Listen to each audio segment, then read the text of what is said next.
When Marvin Gaye was ready with the song What's Going On, he went to Berry Gordy and showed it to him.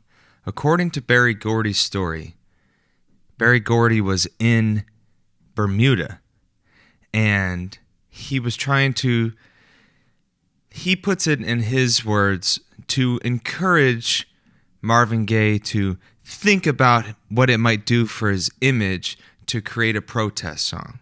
Now, if you hear the other sides of the story, the idea is that Berry Gordy didn't like the song and thought that it would be a commercial failure, and so he tried to block its release. There's a lot of different types of ideas about how this went down, but the idea was that Berry Gordy, who normally really knew exactly what he was doing when it came to being able to estimate the popularity of a track, he really missed this one. And of course, Marvin Gaye's What's Going On became one of the most legendary singles and albums of all time. And its reality, its storytelling, and its frankness and its truth were something that really spoke to people at the time during the Vietnam War. So Marvin Gaye, he was insistent upon putting out the song because it was written for the people that he knew would resonate with it, and it was important for him to communicate what he had to communicate. And of course, it all worked out in the end anyways, in terms of it being a huge record. This is Earth Tones, episode 20, Make It For Your Friends. We're going to talk this week about how you have to make what speaks to you and share it with the folks that you know and not worry too much about what the masses might have to say about it. So, first things first, a sound from our beautiful Earth.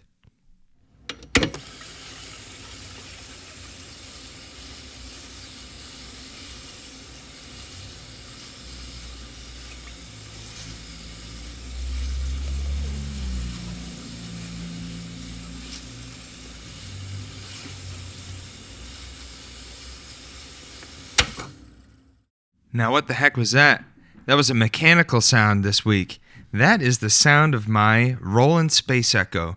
And my Roland Space Echo is an RE201 from the 1970s. It's an old echo device made by Roland, made popular by the dub producers of the 1970s like King Tubby and Lee Scratch Perry.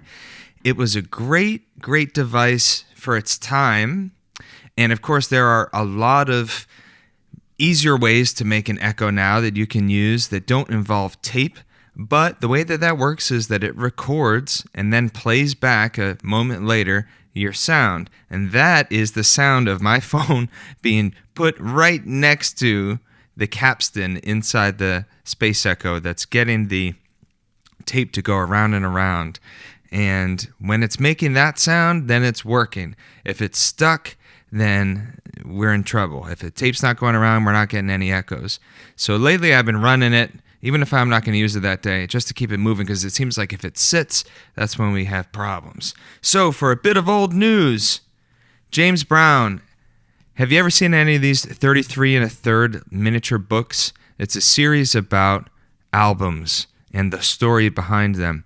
I was looking at my shelf thinking about what I should grab for old news, and I thought, this is a great one. James Brown, Live at the Apollo. James Brown plays at the Apollo Theater October 24th, 1962, and records this album that it's very short. It's less than 30 minutes, I think. It's about 30 minutes long.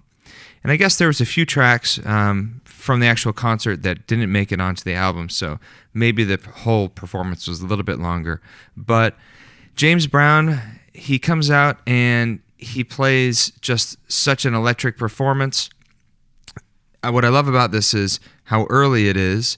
And if you know James Brown as like the legendary 70s hit maker, to hear him younger and with just an extremely enthusiastic audience, check that out. That is James Brown Live at the Apollo. That was recorded live October 24th, 1962, for a bit of old news. So, episode 20, Make It For Your Friends. Here it is. Make it for your friends. Your closest friends might not like it. Your parents might not understand. But there's people who you can connect with who will appreciate what you do. It's easy to want to broadcast to the whole world, to make an anthem that everybody can get behind. You may be afraid there's only 3 people interested in your music. But what if you made your music like a woodworker makes a table? You can't make a table for everyone. You have to make a single table that will work in a single environment. If it does its job really well, then sure, there may be others interested in getting a table for themselves. But if you start with where you are today and make something great that is perfect for that environment, you'll have made something that works. And I think that's what's really most important. We're trying to make something that works. When I look each week, when I go to upload the Earth Tones of the week, I look at the numbers of folks who have listened to it from last week. And thank you all for listening. If you're listening now, I appreciate it. And I haven't done anything really to promote this show, but I'm enjoying making it and sharing it with you. And I talked to my friends about it. And even, some people that I didn't know were listening to the show have come up to me and said, hey, I checked out that clip, or I heard that episode, and that encouraged me to practice music this week, and it made me feel better about what I was working on. And that is what's keeping me going, and that's what's really inspiring. So when I look at the numbers, maybe there's a total, if you look at the different platforms between YouTube and Spotify and everything, like 50 plays. So if you think about 50 plays compared to a release of a song that had a big promotional campaign, then 50 plays would be nothing. It would be a complete commercial failure. But when you're making something that is for yourself and for your friends, I see 50 plays as like a ton of plays, because that's 50. Now, I don't know if people listen to the whole thing, but at least that's, say we cut it way down. Say there's 10 plays that are actually 10 listens to the whole episode. Well, that's you, and maybe me. I probably listened to it once too. So that means between you, me, and then 8 other people. But those are 8 actual human beings that have heard what we were talking about this week.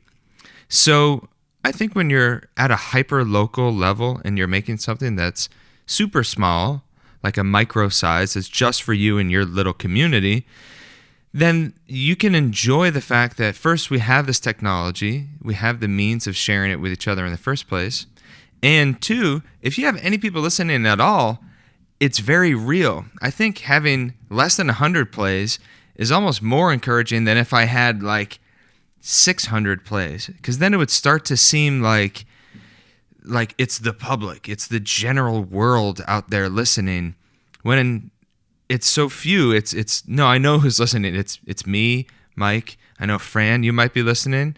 These are my buddy Jared. These are my buddies that are listening, that I'm communicating with you guys specifically. And I think that's what's cool. And I was talking to my mother-in-law this week about radio, and she was saying the thing about radio is that everybody's listening simultaneously, and it's real people all tuning in, having an experience together. And I do think that that's super cool about radio, and we don't exactly get that with podcasts. But I think if we can have that type of spirit where we can appreciate this is real communication with real people, it's not just broadcasting something that you're hoping the general masses will appreciate, but it's real folks, it's your actual friends, then I think we'll make something that we're proud of, that we can share with other people. So thank you for listening. I do appreciate it. So in general, that's what we're talking about. So same with making music. If we play something that speaks to ourselves, then we might make something that speaks to other people. So here's a musical demonstration of something that comes from a song that I'm working on.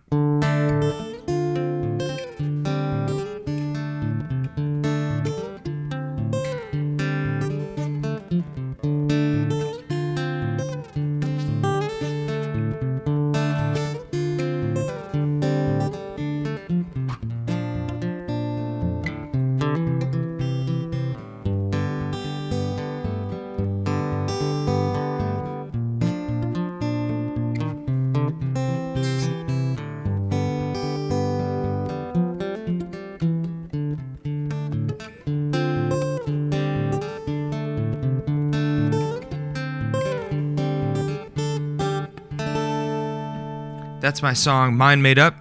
And I didn't sing it, but I played you a little bit of it, and you're the first to hear it.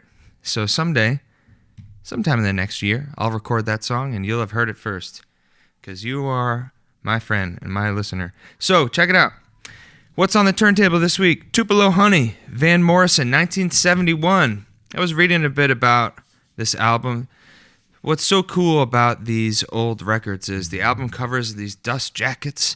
They have such great artwork.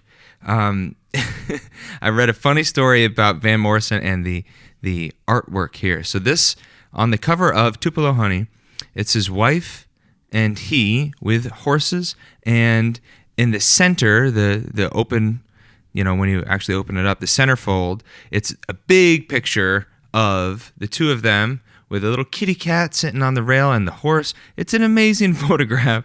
It's so quaint. And apparently Van Morrison said, I don't know why everybody thinks that album covers are like a picture of your life. We just went to a farm, took some photos, and took off. Oh, I don't know, Van. Maybe because you made it seem like that's your whole lifestyle, and that the music took place there, and that the whole thing is what we're supposed to be imagining, your quaint little life in the farm together. Oh, God, I guess we really got the wrong idea, Van. Van Morrison, of course, one of my favorite artists, and notoriously kind of a grumpy guy. Okay, something that helped me this week. I will admit it. I was using that Suno AI app. Man, if it's not like the end of the world, then it is something pretty cool. I've talked about AI before.